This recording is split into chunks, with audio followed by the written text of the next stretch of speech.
Hello everyone, welcome back. As you can see, I'm not recording with a toaster anymore, better quality. I got a lot of comments about that, a lot of inbox messages, so thanks for that. I'll try to improve the quality, and so hopefully you can hear me better now. As I went through most of the messages and so on, I noticed a trend, which is a lot of people saying things like, I am shy, I am anxious, I have always been this and that, and this is kind of like who I am. So this video today is going to be about identity.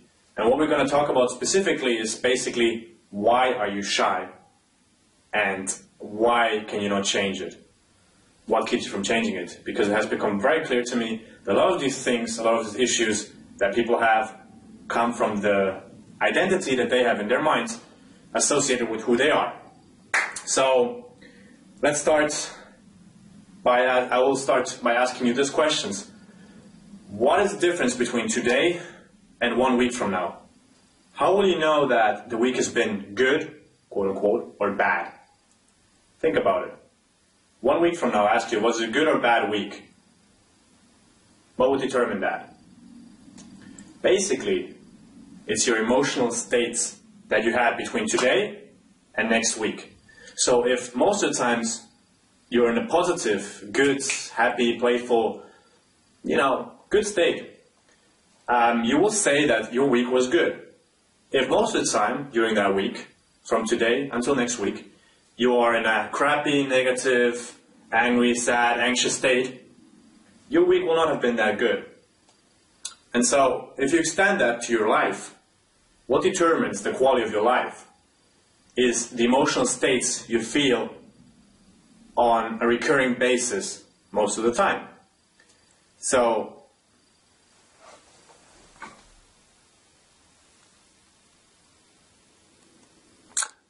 the thing broke, so I have to fix it. That's okay. So that the audio works perfectly. Sorry. So basically, what determines the quality of your life is emotional states that you feel most often, right? So if you are most often in a happy, playful state, your life will be quite happy. You will feel most of the time happy, and your life will be quote-unquote good. If you're anxious, sad, and depressed most of the time, your life will suck. It will be a lot of pain, and it will not be fun. And so therefore, there is emotional states associated with whatever you do in your daily life. Most people think, I am shy, this is me. But have you ever met a person who is most of the time shy, quiet things, but then one day something happens, and maybe for a short period of time, they're really happy, excited. At the same time, have you ever met a person that is always happy, always playful, and one day they're just quiet, and they totally act differently? The reason for that is, most people see themselves as one. This is me. Right? And define themselves. I am shy. This is me. I am anxious. I'm whatever. Fill in the blank. So this is me. Yet, we're much more than what we think we are. The way you behave at work is different from the way you might behave with your friends. There might be a different state with your family. There might be a different state when you are traveling. There might be a different state when someone you love dies. There might be a different state associated to different situations in your life and the meanings you make out of the situations. So it's not me, I'm one, but there's a lot of small me's inside of me, a lot of small parts. There's the happy part, there's the sad part, there's the anxious part, there's the excited part. All these things, they're part of me, right? So there's not only me, we say, me, I'm anxious, this is only one small part. But what happens is, you will take the part that you feel most, the emotional state that associated with your life, that you associate mostly with your life, you will take that and you will call it home, because that's where you spend most of your time. So if most of the time you're anxious, you will say, I'm an anxious person. If most of the time you feel shy, you will make the identity, or you will create the identity for you that I'm a shy person. If that makes any sense, right? So wherever emotional state you feel the most, it feels home for you. And it's most easy for you to go into that state. That's why for you, it's very easy to go into any negative state, very easily, and it's quite hard for you to go into any positive state. Maybe for some not, but most of the times it takes a very external experience that really kicks you up, and then you can really feel good about yourself. And then there are other people, simply waking up makes them happy. Why? Because they always spend their life in happiness. So that's their home. That's where they feel the most alive. Wherever you spend most of the time, in which emotional state you spend most of the time in, is the state that you will associate with your identity. Right? I'm a happy person. Why? Most of the time I feel happy. I'm a shy person. Why? Most of the time I feel shy. And so there's several things that actually relate to this. And I will demonstrate this because when you tell me I'm a shy person, I know a couple of things about you without ever meeting you. Number one, I know the way you talk. Number two, I know the way you walk, breathe. I know the way you hold yourself. I know the way you talk to yourself. Simply because in order to go into that shy state, anxious state, depressed state, you have to do certain things. You cannot be like, yeah, and be completely sad. You don't do that. So, just to show you, this is me when I get very fearful and shy and sad and depressed and whatever. Give me a second to do this. But basically this is how I behave and look like. So give me a second for this, please.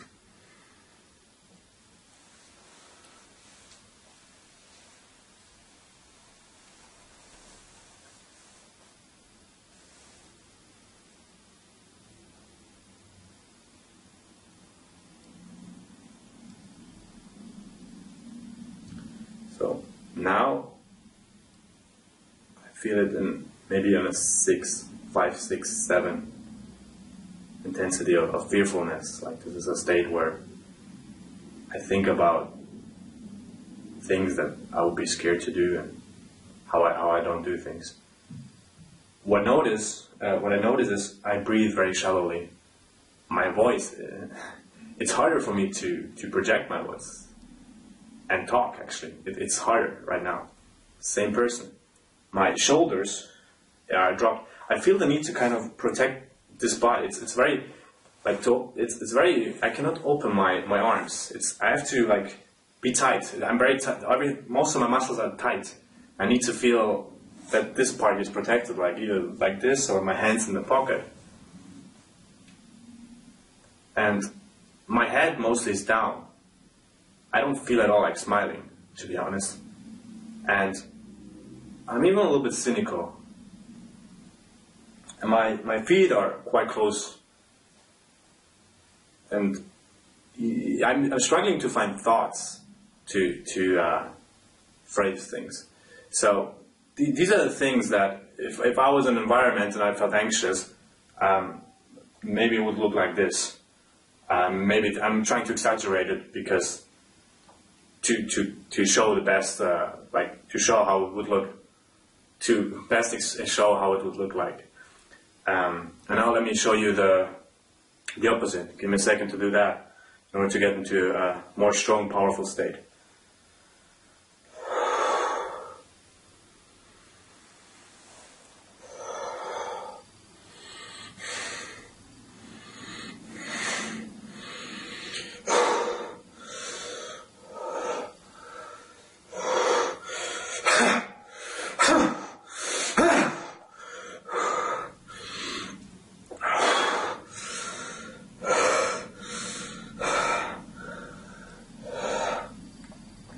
Right now what I'm mostly doing is I'm thinking about being challenged, and that really works for me.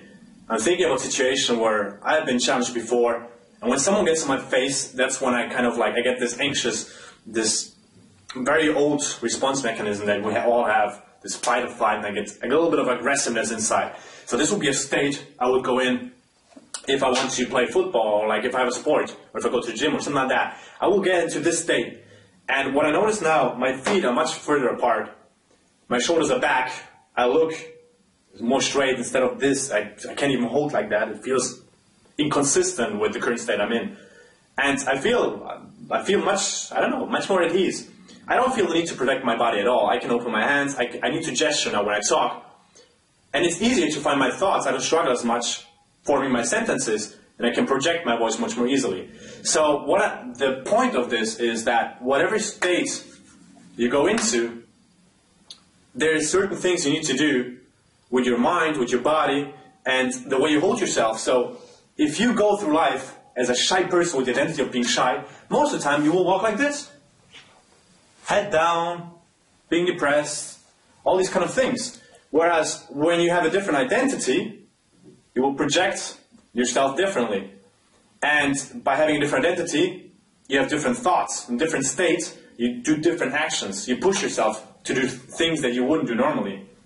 And so there's three things that keep us from going out of this state that's not very resourcefulness, very resourceful, and it kind of keeps us pushing back into the old state. The first thing is strategy, is we don't know what to do. Let's say you're overweight, or you're a smoker, and you don't know how to change that. Fine, you can go online, and maybe if you're overweight, you can read about diet and exercise.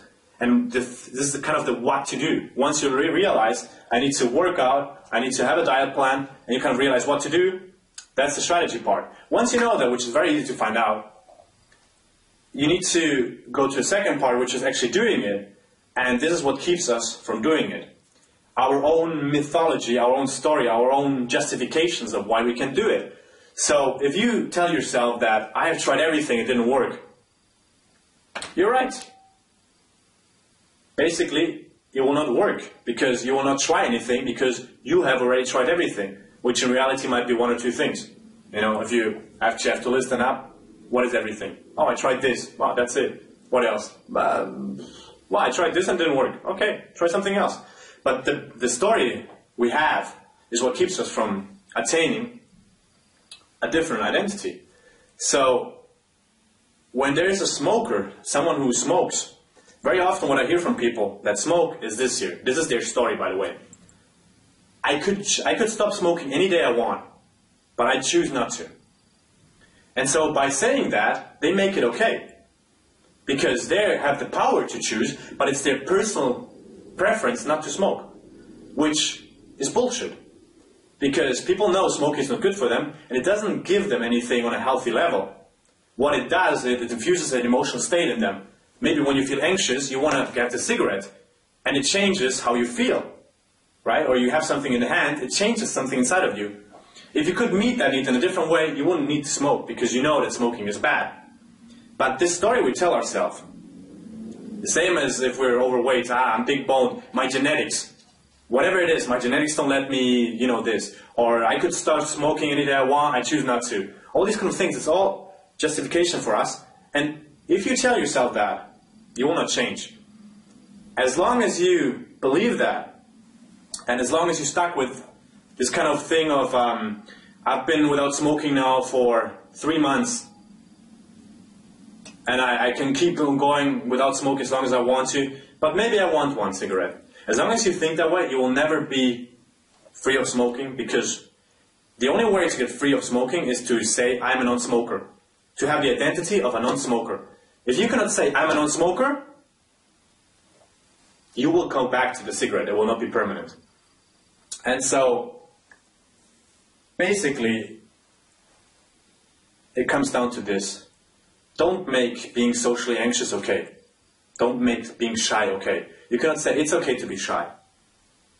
Yes, I mean, there's nothing wrong. You can be either way. But could you be more happy if you were less shy?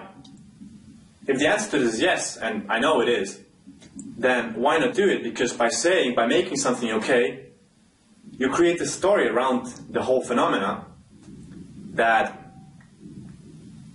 justifies you, or justifies not to change. You don't have to change, because you make it okay. And so, basically, you don't change. Don't make it okay. I'm going to follow up with this video certain ways of how to break your own identity, how to make a new identity. And this will be in the next video, because this one is getting a little bit long. But this kind of introduction of why are you shy and about identity and how to change it. Thanks, and see you soon. Bye.